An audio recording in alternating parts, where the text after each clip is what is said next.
एक समय की बात है। एक गांव में गौतम बुद्ध का बहुत बड़ा आश्रम था। वहां पर एक प्रसिद्ध बौद्ध गुरु रहते थे। वहां पर उनका एक शिष्य था जो कि बहुत बोलने वाला था। वह हर समय इधर उधर की बातें करता था। जब वह दान लेने के लिए जाता था तो हर घर से एक नई कहानी लेकर आता था और आश्रम के दूसरे शिष्यों को सुनता था। वो हर समय एक शिष्य की दूसरे शिष्य से बुराई और चुगली करता रहता था और दूसरों के सामने अच्छा बनने का प्रयास करता रहता था। खुद के मुंह से ही खुद की तारीफ करता रहता था और हमेशा ही खुद को गुरु के सामने सबसे बुद्धिमान और उत्तम साबित करने का प्रयास करता रहता था। वह खुद को सभी शिष्यों से अलग और श्रेष्ठ मानता था। उसका कहना था कि मैं एक अमीर घर का बालक हूं। अगर मैं चाहता तो एक आरामदायक और सुविधाओं से भरा जीवन जी सकता था, लेकिन मैं वह सब छोड़कर यहां आया क्योंकि मुझे सत्य की खोज करनी है, खुद को जानना है, जीवन को जानना है। इसीलिए मेरा त्याग तुम सबसे बड़ा है।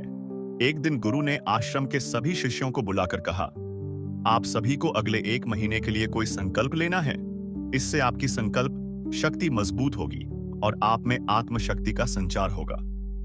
आप सभी अपने समर्थ के अनुसार कोई भी संकल्प ले सकते हैं और यदि 1 महीने से पूर्व किसी का भी संकल्प टूट जाएगा तो वह अपनी दिनचर्या में वापस आ जाएगा।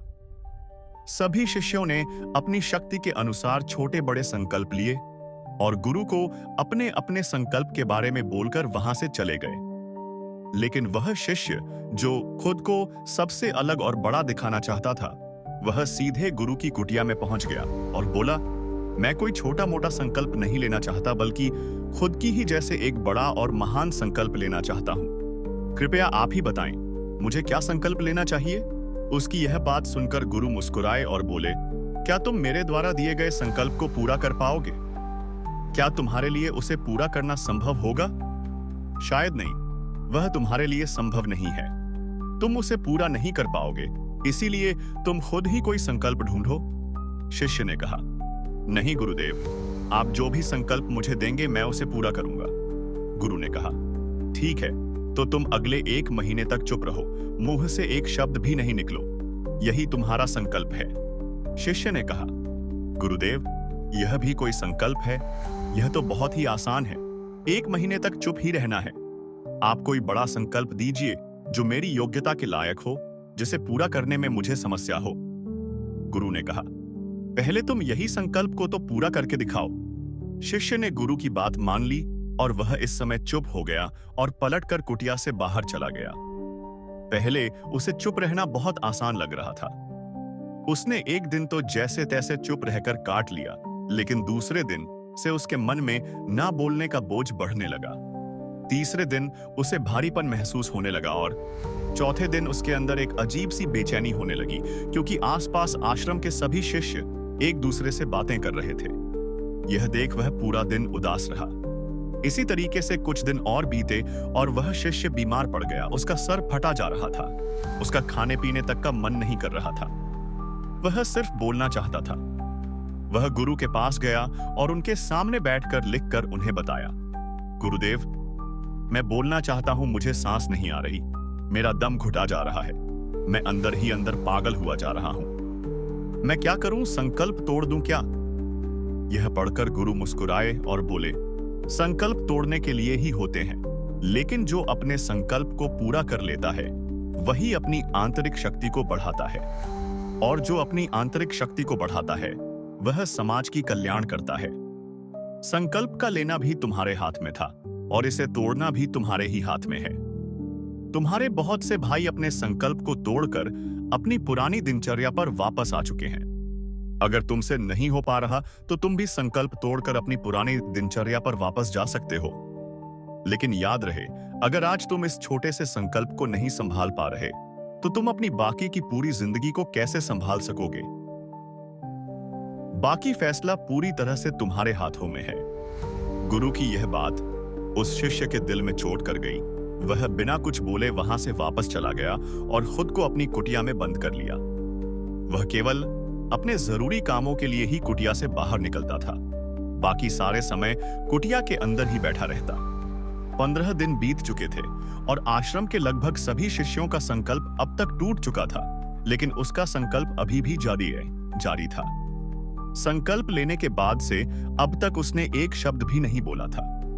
सारा आश्रम हैरान था कि इतना बोलने वाला इंसान चुप कैसे हो गया। 15 दिन बीतने के बाद वह दोबारा अपने गुरु के पास गया और लिखकर बताया है, गुरुदेव, मैं बाहर से तो चुप हूं, लेकिन मेरे भीतर बहुत सी आवाज है, बहुत सी चीज, पुकार और शिकायतें हैं। मैं अंदर ही अंदर बात करता रहता हूं। मेरा मन तरह तरह के प्रश्न पूछता रहता है। मैं बाहर से जितना मौन हूं, भीतर से उतने ही शोर शराबा से भरा हुआ हूं। क्या इस तरह से मेरा संकल्प अभी भी जारी है? गुरु ने कहा, तुम्हारा संकल्प अभी भी जारी है, लेकिन जब तक लोगों की यह आवाज तुम्हारे कानों में गूंजते रहेंगे, तुम्हारा मन बोलता रहेगा, क्योंकि इसे तो आदत है बोलने की। तुम भले ही बाहर से चुप रहो, लेकिन तुम अंदर ही अंदर बोलते रहोगे। तुम्हें इन बातों से, इन आवाजों से दूर जाना पड़ेगा। शिष्य गुरु को प्रणाम कर वहां से चला जाता है और सुबह होते ही अपनी कुटिया छोड़कर जंगल की तरफ चला जाता है। कई दिन बीत जाते हैं, संकल्प का समय भी पूरा हो जाता है, लेकिन शिष्य लौटकर नहीं आया। आश्रम में सभी को डर था कि कहीं उसको जंगली जानवर ने खा न लिया। उसे ढूंढने की बहुत कोशिश की गई, लेकिन वह कहीं नहीं मिला। सभी गुरु भाइयों ने मान लिया था कि जंगली जानवरों ने उसे अपना शिकार बना लिया है, लेकिन गुरु को ऐसा नहीं लगता था। एक दिन आश्रम का एक अन्य शिष्य गुरु के पास आया और बोला, गुरुदेव, हमारे उस अधिक बोलने वाले भाई के साथ क्या हुआ होगा? क्या जानवर ने उसे मार दिया होगा? गुरु ने कहा, हो सकता है कि जानवरों ने उसे अपना शिकार बना लिया हो, लेकिन उसके न लौटने की एक दूसरी वजह भी हो सकती है। शायद उसे वह मिल गया है जिसके लिए वह गया था। फिर शिष्य ने पूछा, गुरुदेव, क्या ज्यादा बोलना इतना हानिकारक होता है? गुरु ने कहा, इंसान के जीवन के बहुत सारे दुखों में से एक दुख यह भी है कि वह कभी चुप नहीं रह सकता, हमेशा कुछ ना कुछ बोलता ही रहता है। सिर्फ हमारे बोलने के कारण हमारे आधे से ज्यादा दुख पैदा होते हैं। उसके मुंह से एक एक शब्द बहुत ही सरल और मधुरता के साथ निकल रहे थे। थोड़ी देर तक गुरु भाइयों से बात करने के बाद वह सीधा गुरु की तरफ चला गया। उसने गुरु के चरण छुए और कहा, गुरुदेव, क्या मैं अभियान मैं हूं? क्या अब भी मेरा संकल्प जारी है? गुरु ने कुछ देर तक शिष्य की आंखों में बड़े ध्यान से देखा और कहा, हां, तुम अभी भी अभियान मैं हो। तुम्हारे मुंह से एक भी शब्द निकल नहीं रहा और तुम्हारा संकल्प अभी भी जारी है। शिष्य ने कहा, गुरुदेव, जब मैं आश्रम से गया तो मैं मुंह से तो चुप था, लेकिन मेरे अंदर बहुत सी आवाज हो रही थी। मन में बहुत से प्रश्न थे और वह बंद नहीं हो रहे थे। तो मैं जंगल में चला गया इस उम्मीद से कि वहां मुझे शांति मिलेगी और मेरे मन की बकबक कम हो जाएगी। लेकिन मैं जितना एकांत में जाता गया, मेरे अंदर की आवाज उतनी ही तेज होती गई। मेरे भीतर की पुरानी से पुरानी आवाज मुझे सुनाई देने लगी। तब जाकर मैंने महसूस किया कि मैं कितना गलत कर रहा था। जब मैं अपने परिवार वालों, दोस्तों को और गुरु भाइयों को बुरा भला कहता था, तो उसे समय मुझे लगता था कि मैं सही कह रहा हूं। जब मैं गुरु भाइयों की एक दूसरे से चुगली करता था और उनका मजाक बनाता था, तब भी मुझे यही लगता था कि मैं उनसे बेहतर हूं और मैं सही कर रहा हूं। लेकिन उस दिन मैंने पहली बार महसूस किया कि मैं कितना गलत बोलता था। काफी दिनों तक यह सारे शोर और शिकायतें मेरे अंदर चलती रही, लेकिन धीरे धीरे करके एक दिन यह सारी आवाज मेरे अंदर से समाप्त हो गई। अब मैं भीतर से भी मौन हो गया। उसी घने जंगल में कोई बोलने वाला था नहीं और भीतर कोई आवाज बची ही नहीं थी। और मैं उसी दिन पहली बार मौन का सही अर्थ समझा। मेरे चारों तरफ बहुत शांति थी। हालांकि अभी भी कुछ आवाज आ रही थी जो पहले भी आती थी, लेकिन मैं उन्हें सुन नहीं पाता था। पर अब वह सभी आवाज जो मुझे स्पष्ट रूप से सुनाई दे रही थी, वो थी हवा के चलने की आवाज, चिड़ियों के चहकने की आवाज और पानी के बहाने की आवाज। यह सभी आवाज ही मैंने पहली बार पूरे होश पूर्वक सुनी। अपने चारों तरफ इतनी शांति मैंने पहले कभी महसूस नहीं की थी। तो इस शांति को भंग करने के लिए मैंने पहली बार अपने मुंह से कोई शब्द निकला। मैं चिल्लाया है, ईश्वर, यह कैसी शांति है? सभी कुछ इतना शांत क्यों है? ऐसा क्या हो गया? लेकिन मेरे चिल्लाने के बाद भी शांति भंग नहीं हुई। सब कुछ पहले जितना ही शांत था, बाहर भी और भीतर भी उतना शांत रहा। हे गुरुदेव, मैं अपने गुरु भाइयों से बात की, मैं आपसे आप सवाई से बात की, मैं बोल रहा हूं, मैं चल रहा हूं, मैं सब कुछ देख रहा हूं, लेकिन मैं अपने भीतर एकदम एकांत और मौन में हूं। जब मैं खुद में भी शोर करना चाहता हूं तब भी एकांत में ही होता हूं। अब सब दिखाई पड़ने लगा है, सब सुनाई पड़ने लगा है। गुरु ने कहा, जब तक हम बाहर की तरफ बोलते रहेंगे भीतर अशांति ही रहेंगे, लेकिन जिस दिन हम भीतर की तरफ मुड़ जाएंगे तब हमारे मुंह से कुछ भी निकलेगा, हम शांति रहेंगे। दुनिया में जितनी भी बुराइयां हैं ज्यादातर हमारे बोलने से ही उत्पन्न होती है, क्योंकि हम चुप रहना नहीं चाहते। हम जितनी जरूरत है उससे कहीं ज्यादा बोलते हैं।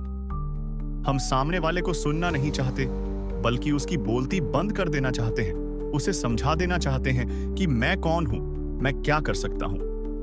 और यही हमारी जिंदगी का मकसद बनकर रह जाता है। हमारी सारी ऊर्जा व्यर्थ के बोलने में बर्बाद होती रहती है। ऐसे ही समझ में लोगों का जीवन दुखों से भर जाता है, जो हमेशा एक दूसरे से शिकायत में लगे रहते हैं, कभी एक दूसरे को सुनना नहीं चाहते, समझना नहीं चाहते हैं। और चुप रहना तो उन्होंने कभी सीखा ही नहीं, क्योंकि चुप रहना उन्हें छोटा महसूस करवाता है। दुनिया की सभी लड़ाइयां का कारण हमारा बोलना ही है, इसलिए हमें सिर्फ उतना ही बोलना चाहिए जितना शायद देना जरूरी हो, क्योंकि व्यर्थ का बोलना ऊर्जा को नष्ट करना है। और यह बोलना ही हमें कभी अपने भीतर की ओर लौटने नहीं देता है, क्योंकि यह हमें बाहर की ओर खींच कर रखता है। और बाहर है ही क्या इस संसार के अलावा, लेकिन अगर अपने भीतर के संसार की ओर मोड़ना है तो इस मुंह को बंद ही रखना चाहिए। इसीलिए जितने भी बुद्ध हुए, आत्मज्ञानी हुए, वह सभी एकांत की ओर भागे, ताकि उन्हें ज्यादा ना बोलना पड़े, ज्यादा सुनाना पड़े। वह एकांत में रहे और शांत रहे, इसीलिए आसानी से भीतर की यात्रा कर पाए। लेकिन अगर कोई चाहे तो इस संसार में रहकर भी एकांत में रह सकता है, शांत रह सकता है, लेकिन इसके लिए उन्हें अपनी ऊर्जा बचाने होगी, जिसे वह अब तक अपने व्यर्थ के शब्दों में बर्बाद कर रहे थे। इस कहानी की सीख यही है कि व्यर्थ का बोलना ऊर्जा को नष्ट करना है, और यह बोलना ही हमें कभी अपने भीतर की ओर लौटने नहीं देता, क्योंकि यह हमें बाहर की ओर झुकाए रखता है। और जिन्हें भीतर की यात्रा करनी है उन्हें अपने मुंह को बंद ही रखना चाहिए। चुप रहने में अद्भुत शक्ति है। यदि हम सही समय पर सही शब्दों का प्रयोग करें तो हम अपने जीवन को सकारात्मक दिशा में बदल सकते हैं। मौन रहकर हम अपनी आत्मा की गहराई में जा सकते हैं और भीतर से शांति का अनुभव कर सकते हैं। इससे हम अपने विचारों और भावनाओं को साफ करके अपने जीवन को सकारात्मक बना सकते हैं। हमें चुप रहने की कला सीखनी चाहिए, ताकि हम अपने शब्दों का सही प्रयोग करके अपना और दूसरों का जीवन बेहतर बना सकें। उम्मीद करते हैं आपको हमारी मोटिवेशनल स्टोरी मौन रहने के फायदे, मौन रहने की शक्ति कहानी पसंद आई होगी।